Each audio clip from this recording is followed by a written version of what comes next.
పూలకు చూస్తున్నావా? మంచి చదివి మీరు టీచర్ అయితే మీకు ఇస్తాను మా అవు మరి. లేకపోతే లేదు. రోజు చదివి టీచర్ చాలా మంచి నౌకరీ తెచ్చుకుంటే దానికి కూడా నౌకరీ తెప్పిస్తాం. వాటికి కూర్చున్న మంచి పని తెప్పిస్తాం ఏదైనా. అదే అది బొట్టు పెట్టిరు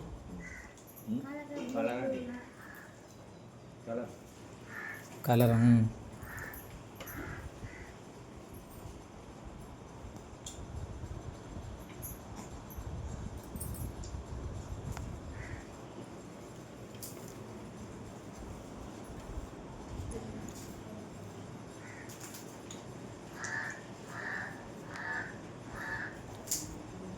ఏడవ